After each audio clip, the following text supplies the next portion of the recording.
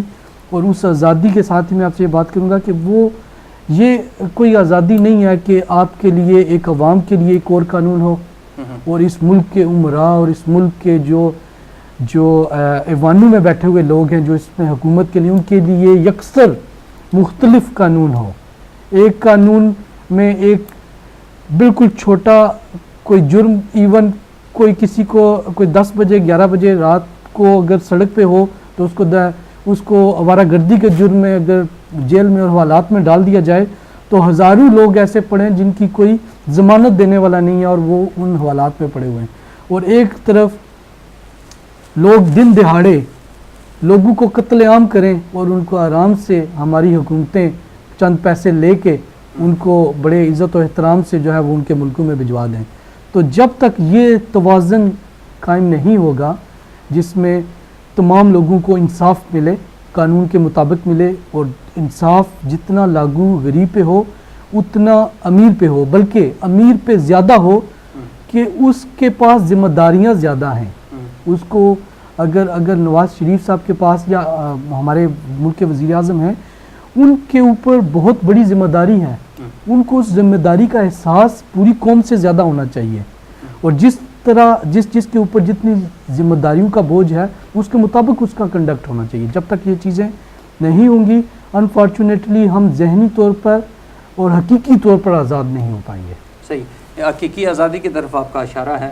اور یہ بتائیں کہ جو خان صاحب کے ابھی جذبات ہیں اور پھر جو وہاں لوگ بیٹھے ہوئے ہیں اتنے دنوں سے جو عوامی تحریک کے لوگ وہ تو تسلسل سے وہاں بیٹھے ہوئے ہیں. آپ کو تو چلیں ایک سہولت ہے کہ وہ جاتے ہیں پھر آ جاتے ہیں کچھ ٹائم کے لیے, اور اس کے باوجود یہ احتجاج تسلسل سے جاری ہے. تو ابھی کیا آپ کو لگتا ہے کہ کب تک اس کا کوئی حل نکلے گا سامنے؟ دیکھیں ایک تو یہ ہے کہ پاکستان تحریک انصاف اور جو پیٹ کے ورکرز ہیں ان میں جو ان کا جغرافیکل لوکیشنز ہیں وہ تھوڑی ڈیفرنٹ ہے. جو پیٹ کے جو لوگ ہیں وہ بھی بہت سارے لوگ جو لوکل اسلام آباد پنڈی اور سراؤنڈنگ ایریا سے تعلق رکھتے ہیں, ان میں سے بعض جو ہیں وہ وہیں پہ رات کو بھی رہتے ہیں, بعض لوگ اپنی اور ذمہ داریاں ہیں ان کو نبھانے کے لیے وہ جاتے ہیں اور شام کے وقت واپس آتے ہیں. پاکستان تحریک انصاف کے بھی بہت سارے لوگ وہاں پر دھرنے کے اندر دن رات رہ رہے ہیں, لیکن بہت بڑی ایک تعداد پاکستان تحریک انصاف کے ممبران کی اور ویل ویشرز کی, میں یہ بھی نہیں کہوں گا کہ پاکستان تحریک انصاف کے ممبران ہیں, یہ تمام وہ لوگ کہ جو اس استحصالی نظام سے تنگ ہیں, اس میں وہ لوگ بھی شامل ہیں کہ جن لوگوں نے جو ہے وہ ووٹ کا استعمال پاکستان تحریک انصاف کی مخالفت میں کیا ہوگا. تو وہ سارے لوگ جی لے لیں. السلام علیکم. وعلیکم السلام جی, پروگرام میں پارٹیسپیٹ کرنا ہے. جی آپ بولیں, لائیو میں آپ. وعلیکم السلام جی, میں منصف داد بول رہا ہوں بریڈ فورڈ سے. جی کیا نام بتایا؟ منصف داد جی. منصف داد صاحب جی, آپ بات کریں, کیا کہنا چاہ رہے ہیں؟ سر میں یہ کہہ رہا ہوں یہ جو اس وقت دھرنے جاری ہیں پاکستان میں اسلام آباد میں اور یہ جو سب کچھ ہو رہا ہے, جی میں عمران خان صاحب کا مجھے تھوڑی سی حیرانگی ہوتی ہے کہ جب الیکشن کے رزلٹ آئے جی تو انہوں نے اس وقت کہا, یہ ذکر ضرور کیا کہ ٹھیک ہے انتخابات میں دھاندلی ہوئی ہے, لیکن چونکہ اس جمہوریت کی ڈگر چلتی رہے میں ان کو تسلیم کرتا ہوں. یہ ان کے پارلیمنٹ میں الفاظ تھے. اس وقت بھی انہوں نے دھاندلی کا ذکر کیا تھا, لیکن کچھ ان کے جو ناقدین ہیں وہ کہتے ہیں کہ بھائی اگر آپ نے اس وقت دھاندلی کا ذکر کر کے جمہوریت کو چلانے کے لیے تسلیم کر لیا تھا تو اس وقت آپ کی خاموشی جو ہے وہ اس بات کا اندیا دے رہی ہے کہ آپ جو ہے اس وقت کے الیکشن کا جو رزلٹ سے اس سے متفق ہیں. پھر اچانک کیا بات ہوئی کہ آپ نے واویلا مچانا شروع کر دیا. ٹھیک ہے, آپ نے واویلا مچانا شروع کر دیا کہ جی یہ ہوا وہ ہوا, اور پھر آپ اسلام آباد تشریف لائے. دیکھیں میں ایک بات وضاحت کرنا چاہتا ہوں کہ نواز شریف صاحب جو ہیں اور پیپلز پارٹی ہے, یہ قطعاً میں نہ ہی ان کا سپورٹر ہوں, انہوں نے بھی ملک کے لیے کچھ بھی نہیں کیا اور نہ ہی یہ عام پبلک کے کسی آدمی کی زندگی میں کوئی فرق ڈال سکے ہیں. اور میاں صاحب کے آپ سب کچھ دیکھ لیں, کے بیانات دیکھ لیں, ہم یہ کریں گے وہ کریں گے, بجلی اتنے دنوں میں آئے گی, یہ وہ سب کچھ شور ثابت ہوئے. لیکن طریقہ کار یہ ہے کہ خان صاحب کی جو بیانات ہیں, جو الزامات ہیں, اور جس انداز سے وہ الزامات لگاتے ہیں ان کو نہیں کر سکتے ریگارڈلیس کے ایویڈنس کے بغیر لگایا گیا الزام. وہ یہاں پر بھی آپ دیکھ لیں, ہو سکتا ہے یہ سب کچھ انہوں نے کیا ہو, لیکن اخلاقی طور پر آپ جب ثبوت نہیں فراہم کر سکتے تو پھر یہ اچھی بات نہیں کہ کسی کی پگڑی اچھالنا. ٹھیک, ان کی اپروچ جو ہے وہ آپ سوال کیا کرنا چاہ رہے ہیں؟ سوال کریں آپ. جی میں سوال صرف یہی کرنا چاہتا ہوں, میں اپنا نقطہ نظر بیان کرنا چاہتا ہوں کہ سیاست میں جو کچھ بھی اب ہو رہا ہے سب مفاد پرستوں کا ٹولہ ہے. پاکستان کے لیے کوئی کچھ بھی نہیں کر رہا, بشمول عوامی تحریک, بشمول عمران خان صاحب, بشمول دیگر سیاسی پارٹیاں. کاش کبھی ہوتا کہ کوئی پاکستان کے عام آدمی کے بارے میں اچھا سوچتا. بہت شکریہ. تھینک یو جی, بہت شکریہ. جی جناب اس پر تبصرہ کریں. جی بالکل, عمران خان صاحب نے قومی اسمبلی کے اندر یہ کہا تھا کہ انہوں نے انتخابات کو تسلیم کیا ہے, دھاندلی کو انہوں نے تسلیم نہیں کیا. ٹھیک ہے, اور اگر آپ دیکھیں تو انتخابات کے بعد تقریباً 14-15 مہینے گزر چکے ہیں اس وقت, اور تسلسل کے ساتھ ہم نے ہر وہ ایونیو جو کہ ایک ہمارا لیگل سسٹم جو ہمیں پرووائڈ کرتا ہے ہم اس کے اندر گئے.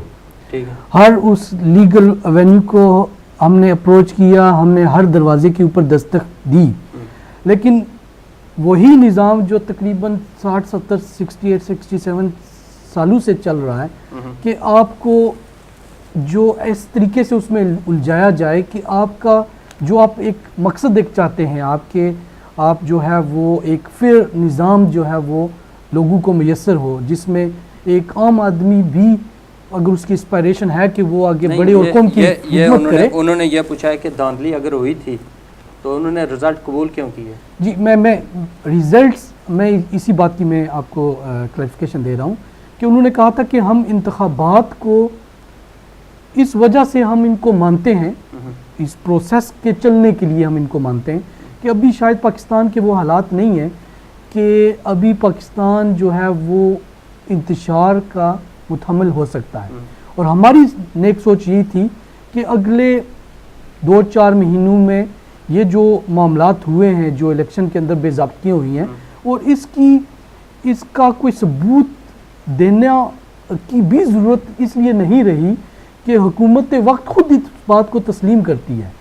ان کے منسٹر, انٹیریئر منسٹر نے یہ بات جو ہے وہ خود لائیو چینل کے اوپر, قومی چینل کے اوپر انہوں نے یہ بات تسلیم کی کہ ہر جو ہے وہ حلقے میں بے ضابطگیاں ہوئی ہیں اور بہت بڑی تعداد 60-70 ہزار ووٹ جو ہیں وہ انویریفائیبل ہیں. اگر رزلٹ قبول کیے تو پھر اتنا اس وقت اگر ملک کے انتشار کے قابل نہیں تھا تو ابھی بھی نہیں ہے. نہیں دیکھیں ہماری یہ سوچ تھی, دیکھیں جو ملک میں جو انتشار ہے وہ ہمارے انہی رویوں کی وجہ سے ہے کہ ہم نہیں چاہتے جو چند لوگوں کے پاس جنہوں نے پاور اپنے ہاتھوں میں رکھی ہوئی ہے وہ اس پاور کو عوام تک نہیں جانے دینا چاہتے. ایک مثال میں آپ کو دوں گا کہ NFC ایوارڈ کے تحت جو ہیں وہ صوبوں کو فنڈز مہیا کیے جاتے ہیں.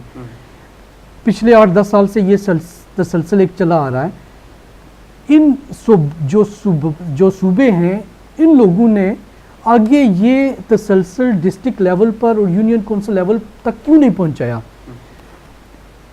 شہباز شریف صاحب کو, ہمارے وہ وزیر اعلیٰ ہیں, ان کو کیا حق ہے کہ وہ پچھلے 8-10 سالوں میں ایک رپورٹ کے مطابق تقریباً 30,000 ارب روپیہ انہوں نے اپنی مرضی سے خرچ کیا ہے. تو کیا پنجاب کے اندر کوئی ایسا روشن خیال یا کوئی ایسا انسان ان کے علاوہ موجود نہیں ہے کہ جو اس پیسے کا مصرف بہتر مصرف ڈھونڈ سکتا جس سے عوام کو سہولت ہوتی. تو یہ ہماری کوشش یہ تھی کہ ہم اس سسٹم کو امپروو کریں, اور 14 مہینوں میں 15 مہینوں میں انہوں نے ثابت کیا کہ جو حکومت وقت ہے, جو لوگ اس سسٹم کے اوپر براجمان ہیں, وہ لوگ کہ جو بلو بک کے اوپر چلتے ہیں, وہی بلو بک کہ جو ایک فرنگی نے ان کو دی اور انہوں نے اپنے ملک میں وہ نافذ نہیں کی. آپ اس ملک کے وزیر اعظم کو دیکھ لیں, اس ملک جس میں ہم بیٹھے ہوئے ہیں اس کے منسٹرز کو دیکھ لیں, ان کے آگے پیچھے کوئی بلو بک کا کوئی پروٹوکول نہیں ہوتا. ہمارے ملک میں یہ پروٹوکول 50-50 گاڑیاں آگے جا رہی ہیں, 50-50 گاڑیاں پیچھے آ رہی ہیں, اور ایک ایک شخص کی خدمت کے لیے لاکھوں روپے خرچ ہو رہے ہیں. ہمارے وزیر اعظم صاحب محترم جو ہیں وہ اس ہوٹل میں رہتے ہیں جہاں پر ایک دن کا کرایہ 8 لاکھ روپیہ. اب ایسے معاملات میں اگر آپ دیکھیں تو ایک طرف تو ہماری قوم جو ہے وہ ایک بڑی تعداد تقریباً 9-10 کروڑ لوگ جو غربت کی لکیر ہے اس سے نیچے زندگی گزار رہے ہیں, اور چند ہماری اشرافیہ, چند ہمارے لوگ ایسے ہیں کہ جو, میں یہ بات کہنا نہیں چاہتا لیکن اگر فائنینشلی اگر ان کو دیکھا جائے تو پورا یو کے جو ایک بہت بڑا ملک ہے اور اس کی ایک بہت بڑی اکانومی ہے, ساری پارلیمنٹ کے ممبران کے اثاثے ایک طرف ڈال لیں اور ہمارے جو شریف برادران ہیں ان کے اثاثے ایک طرف ڈال دیں, وہ 50 گنا زیادہ ہوں گے. پوری جو یو کے کی پوری جو پارلیمنٹ ہے اس کے اثاثوں سے زیادہ ہوں گے. تو یہ اب مجھے بتائیں کہ یہ پیسہ انہوں نے عوام کے خون پسینے سے کیا نہیں نکالا؟ انہوں نے یہ پیسہ جو عوام کا تھا, جو عوام کے اوپر خرچ ہونا چاہیے تھا, وہ اپنی عیاشیوں پہ یہ پیسہ کیا نہیں لگا رہے؟ وہ لوگ کہ جو 5,000 اور 10,000 ٹیکس دیتے ہیں, لیکن اگر آپ ان کی زندگیاں دیکھیں تو ان کے ماہانہ اخراجات, گھر کے صرف اخراجات کروڑوں میں ہیں, تو وہ یہ پیسہ کہاں سے لا رہے ہیں؟ جب تک اکاؤنٹیبلٹی نہیں ہوگی ہمارے ملک کے اندر, جب تک یہ لوگ جواب دہ نہیں ہوں گے, یہی سلسلہ چلے گا. ہم نے 14 مہینے کوشش کی کہ اپنے لیگل سسٹم کے تحت جو ہے وہ ان چیزوں کو ہم ایکسپوز کریں, اور ایک جو ہے وہ ہم ایک قانون لے کر آئیں جس میں تمام لوگوں کو ایکول اپرچونٹی دی جائے. وہ جب ہر کوشش کو بلاک کر دیا گیا تو آپ مجھے بتائیں, میرے جو اس وقت جو لوگ سن رہے ہیں, میں ان سے یہ سوال کرتا ہوں کہ جب آپ ہر ایونیو آپ جو ہے وہ جا کر اس پر دستک دیتے ہیں اور ہر جگہ سے آپ کو بلاک کیا جاتا ہے, یہاں پر آروز کو ملایا جاتا ہے, یہاں پر جو ہے وہ ایسے جو ہیں وہ ہمارے ٹیلی فون کالز موجود ہیں جو آپ نے شاید بہت بار سنی ہوں گی, کہ جہاں پر جو منسٹرز ہیں وہ جوڈیشری کو ڈکٹیشنز فون کے اوپر دے رہے ہوتے ہیں. تو آپ مجھے بتائیں کہ اس عوام کے پاس, ان لوگوں کے پاس کہ جو چاہتے ہیں کہ یہ طاقت جو ہے وہ عوام تک جائے, ان لوگوں کے پاس آپشن کیا بچ جاتا ہے؟ اگر وہ سڑکوں پر نہیں جائیں گے تو کہاں جائیں گے؟ اگر وہ دھرنے نہیں دیں گے تو کیا کریں گے؟ تو یہ آخری ہمارے پاس جو ہے وہ کوشش ہے. آپ کا کہنا یہ ہے کہ جب کوئی حل نہیں ہوا تو احتجاج کے لیے نکلے. بالکل, 14 مہینے ہم 15 مہینے بلکہ ابھی بھی ہم جو ہے وہ کورٹس کو پرسو کر رہے ہیں, لیکن ایسے طریقے سے ان معاملات کو الجھایا جاتا ہے. جیسے ایک مثال اگر آپ کو میں دوں تو جب یہ ابھی جو الیکشن کمیشن کی رپورٹ بھی آئی ہے اس میں بھی یہ ذکر ہے کہ جو ہمارا آرٹیکل 62-63 ہے اس کو ہم امپلیمنٹ کرنے میں ناکام رہے ہیں. تو وہاں پر ایک منصوبے کے تحت لوگوں کو دعائے قنوت سننے میں اور چند جو ہیں وہ اس طرح کی جو ہیں وہ کلمے سننے تک محدود کیا گیا. اور جو لوگ جن لوگوں سے سوال تو یہ ہونا چاہیے تھا کہ جو انہوں نے یہ املاک بنائی ہیں یا انہوں نے ٹیکسز جمع کرائے ہیں اور وہ ان کا سورس آف انکم کیا ہے, جو ان کی یہ لائف ہے, ان سب چیزوں کو یکسر اگنور کر کے تو ان چیزوں کے اوپر صرف بات کی گئی, ایک ماحول مذاق کا جو ہے اس کے اندر عنصر پیدا کیا گیا. ایک اور کالر ہے, ذرا میں ان سے بات جی ضرور. السلام علیکم. وعلیکم السلام, یہ میں پروگرام میں بات کرنا چاہ رہی ہوں. جی کون بات کر رہے ہیں؟ آپ لائیو ہیں, بات کریں. جی میرا نام تسلیم ہے. تسلیم کہاں سے؟ میں تسلیم عربی ہوں اور میں لیورپول سے بات کر رہی ہوں. جی تسلیم صاحبہ بات کریں, ویلکم. آپ بات کریں, آپ لائیو ہیں. میں لائیو ہوں. جی جی جی جی السلام علیکم. وعلیکم السلام. جی جی میں ایکچولی میں یہ بات کرنا چاہ رہی تھی کہ ابھی بات ہو رہی تھی کہ